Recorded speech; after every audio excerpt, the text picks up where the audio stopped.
Where is everybody? Only the official team. We stay there for another 5 years, right? Before it's getting better. You know, we're still around here. Really. So, Amir, g'day. Hey, I'm Amir, Bodenstein, and I'm now in Woolloomooloo, the land of plenty. And just behind me is the famous Talbot Lane. Talbot, the real address is Talbot Place, but we all call it Talbot Lane. Most familiar with all the homelessness community. It's a hostel which is providing accommodation for people in hardship. So many people cross this lane. It's a well known. This is the outside of the Matthew Talbot Hostel, as I mentioned. By the way, still it costs money. Everything costs money in Australia. The Matthew Talbot costs $180 a week. So nothing is for free for a small room. But but I will concentrate on Talbot Lane, which is really it's an establishment around. So, Amir, I'm seeing behind me a whole lot of names. Who are these names and why did you choose them for the Words, Walls, Woolloomooloo public artwork? Oh, it was a long process, and Astra helped me a lot in getting into the right phrasal, which I chose eventually with names of people that retired from the Matthew Talbot, the staff that already had been retired from the Matthew Talbot Hostel, and also adjacent to the Matthew Talbot is the Osnam Learning Center, which provide other kind of assistant and computer and kind of other stuff. And so those people, like I'm around here around 14 years, and I was sleeping rough also. Behind us is the under the bridge here, very famous in Woolloomooloo. For still there are many rough sleepers there, and those people were really inspiration. I loved them because of the fact that they loved what they were doing and they gave their heart into it. And I was really felt privileged to put those names, and eventually Astra organized a meet together to see those people already retired. They are not coming here anymore. So after quite a few years I saw them, and really each one of them was special. I admire people that put their heart into the work with the skill, obviously. And each one of them was a little kind of an angel, not just for me, like name by name. It's incredible, and I repeat myself, I really feel privileged to thank them in my life. Kind of joking, the other place that I could have seen them again was in heaven, but I don't know if I would have been in. They definitely would be. I'm an atheist, so no. Yeah. So, Amir, you were saying before you've got a bit of a connection to this area in Woolloomooloo. Yeah. How long have you been kind of associated with the place, and what has drawn you here? Necessity. Nowhere to go, And here they were kind of the services. It took me quite long because I came 24 years, and I spent and lost a lot of money in Australia and not in gambling. And business, I came as a business migrant. And then I was forced, there was no other place to go. And at the time, the services all around, including the Matthew Talbot and those, and I'm learning to say, were amazing. The staff that worked there really inspired. They really care, and they were also quite mature. Now it's the young generation. Even I think the average age people that work there are at least 20 years less. But it's like obviously there were many other nice workers, but they were the top. Each one of them, I felt that, wow, okay, if there are such good people around, I should march on with whatever hardship. And when the Talbot or the OLC are closed, so of a weekend off and a night, are there any other services around that people can access here in Woolloomooloo? Not really. No, everything is shut in a way. And especially nowadays, that people more hankering in home. And so no, unless it's kind of going to the pub, which might have Wi-Fi. But no, it's not a real option. So people are gathering under the bridge, and the food vans are like things that are initiated by the kindness of people all around. Like people are coming and providing food that they are cooking, and almost every day there is a different group. It's beautiful. It's loving kindness. You can't because they are not getting paid. It's just like completely voluntary. It's beautiful. I remember when I came to Australia at the Sydney Olympic 2000, there were 100,000 volunteers. Now it hardly exists. Part of this section, which is not just people giving from their time, they're giving from their own produce. Yeah, they are cooking. It's beautiful. It's really, for me, it's an inspiration. Like the good people that I crossed that were working at the Talbot, and the others I'm learning. Just quickly checking a bit of the sound here, just to make sure it's up. So basically the version of the beautiful names, beautiful people, was the fifth attempt to write something that is also scanning and making sense and has some context. So I will read out the four versions. The first one was, because it's very limited, like I think we all together can put 7-8 words and 52 letters, so it has to be concise.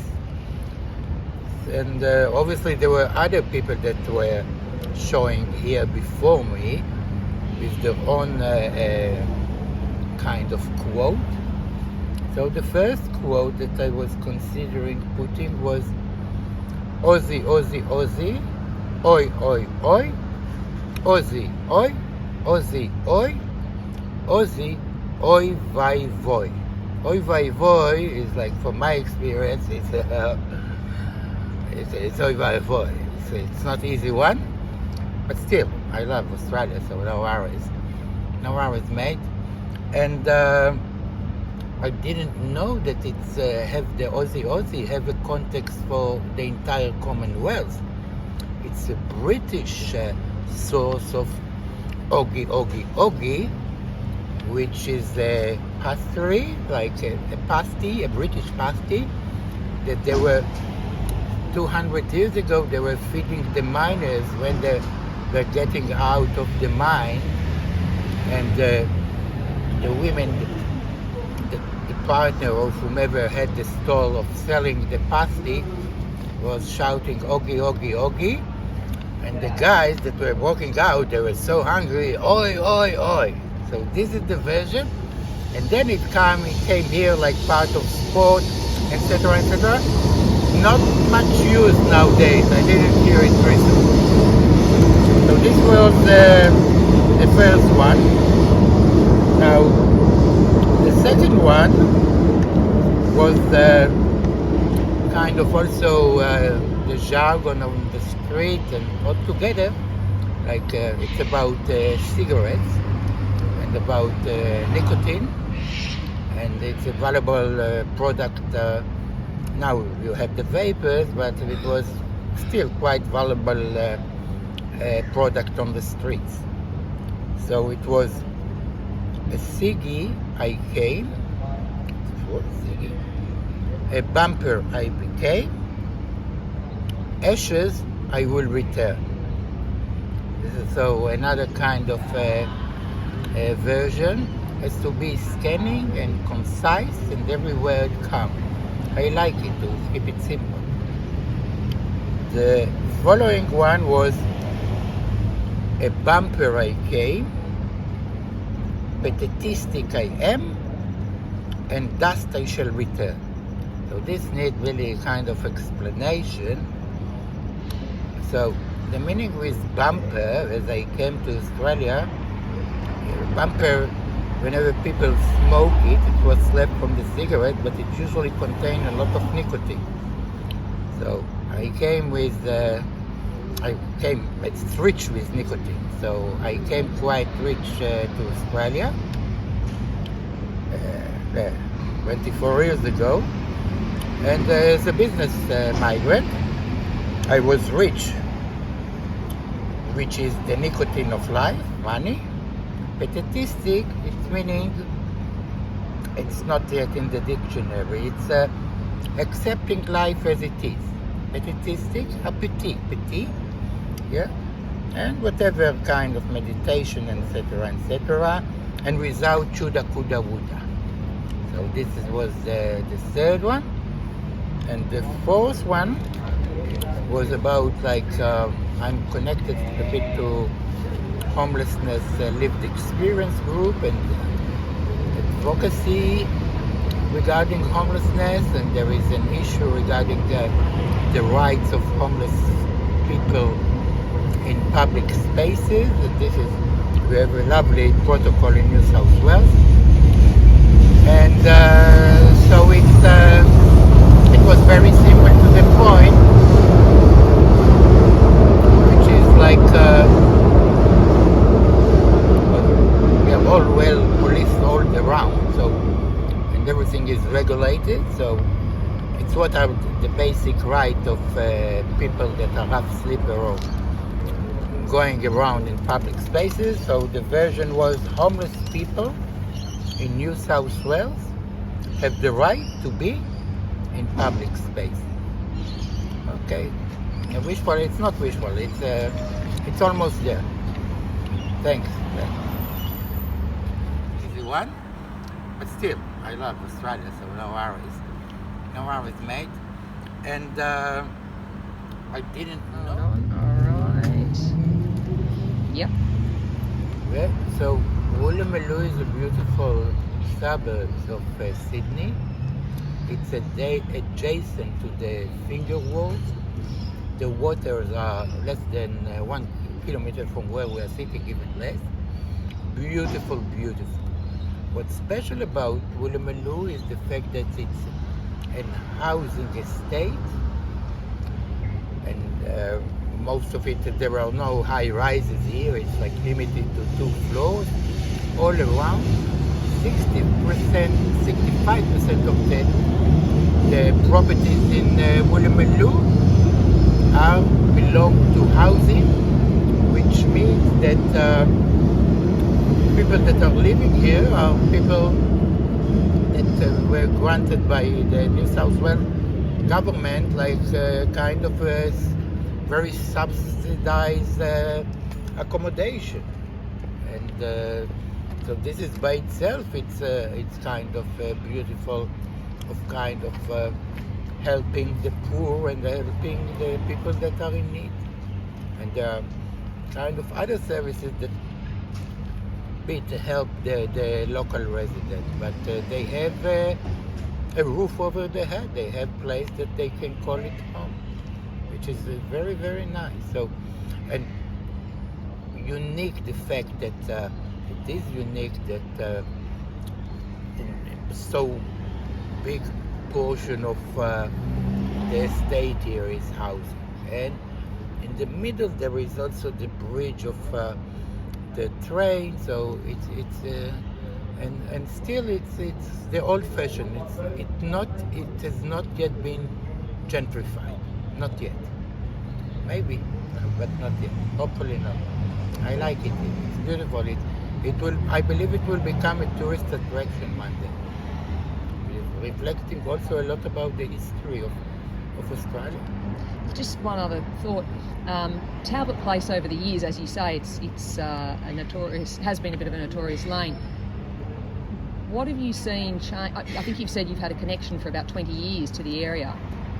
What have you seen change, even just with the Talbot here or this lane? Did it used to be quite different? I mean, as you see in a bit of the background here. It was packed with people. People were coming in, coming out, sitting with little groups, and it was a community. Now, not all at the Talbot Lane, but everyone is like over their phone and over the accessories, and not really. It's like people were much more friendly to each other. The main gear at the time on the street was the alcohol, which, it didn't really push people over the head. It was nice. People were quite communicative to each other, and not much violence. It was. Now it does not exist anymore. Hardly. It's not the alcohol. It's more other substances that are much more extreme and have their own kind of price of What are you doing today? You're on something special today, talking like this morning. Oh, it's Amir's, this is his text up here, which are all people that were significant to him that used to work at the Talbot. Alright, so tell me about it, what's going on with it? Oh, so this text we change about every 6 weeks, Alright. and the different stories that people offer. Other than that, yeah. Amir, who's been connected down here for 20 years, Yeah. he submitted this story. Nice to meet you, Amir. That's right. When that's Australia? I'm from Israel. From Israel? Nice to meet you, bro.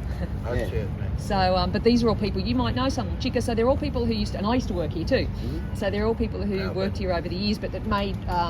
Yeah, like I'm not really bit to deal with the Israel and what they're doing into this right, but anyway, bro, this is my No worries, this no is my personal perception. I think everyone should just get together and make up, yeah? Peace. And like, Sweet, you know what I mean? Like peace, eh? Cheers. Seriously, guys, like get it to them, like it's fucking about like the children, eh? Really. No I worries, know it's mate. hard over there and the food and everything's fucking hard, you know what I mean? But No, it's it's difficult. hard everywhere, right? Yeah, Will yeah, be yeah. good. You know what I mean? All Yeah. good, mate. But these were special people. I don't who think anyone deserves to die anyway. I You know what know. I mean? Like it's just fucking, you know what I mean? We all got lives and we should be able to live. Yeah? Saturday. Nice.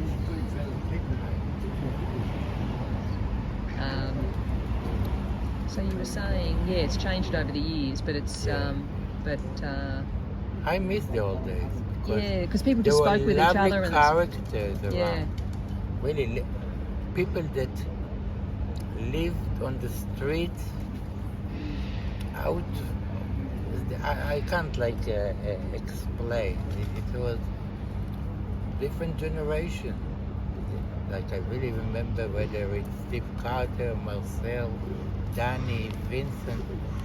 Each one of them was a beautiful, welcoming character. So it's different. People are not much out. That's incredible.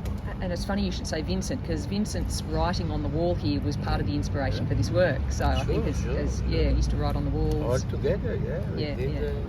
Beautiful, sure.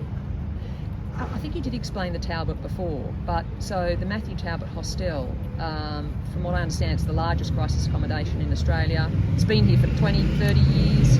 This is another thing that it's been changed. I don't know whether it's still the largest because they closed all the dormitories, which dropped like around 50 beds.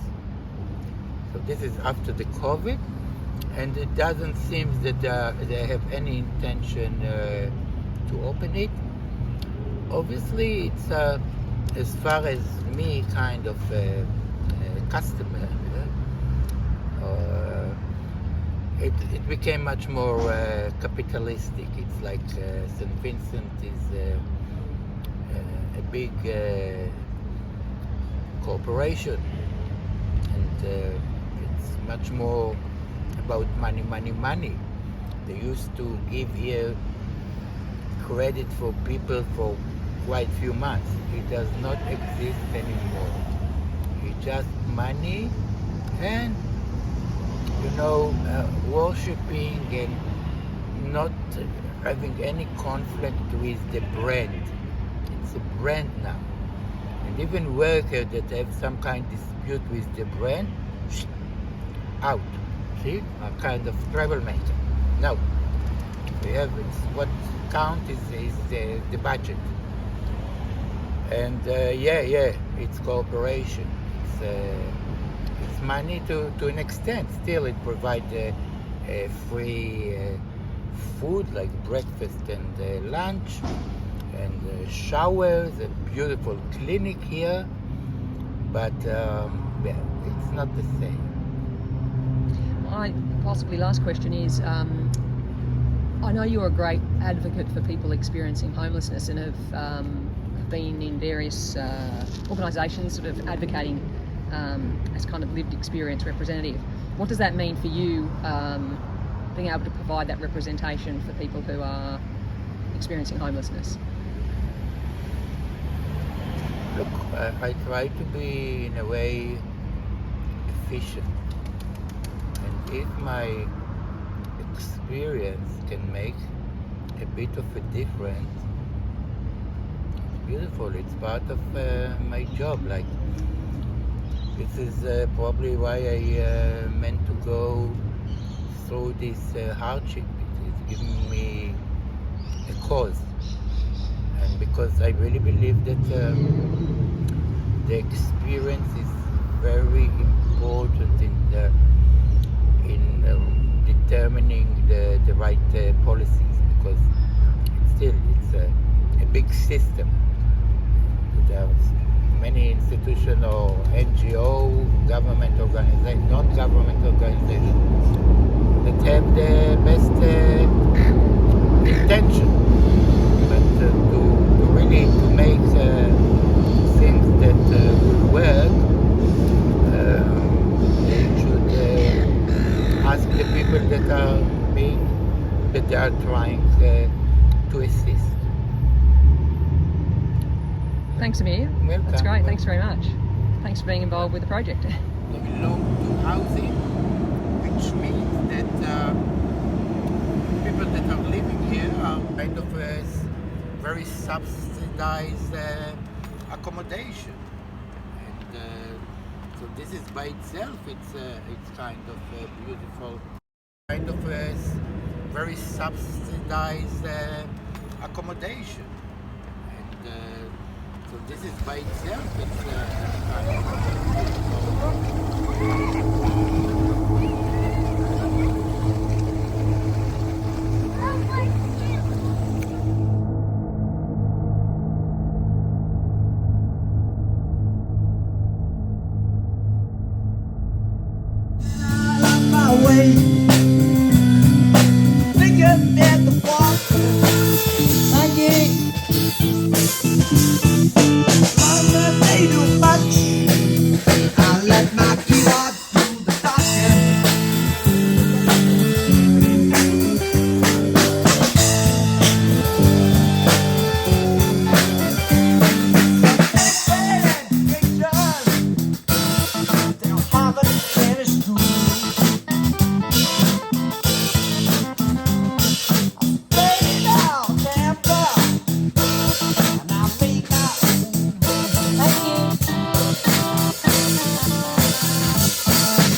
Fire, fire, fire, fire, fire. Yes, my sisters, yes, my brothers.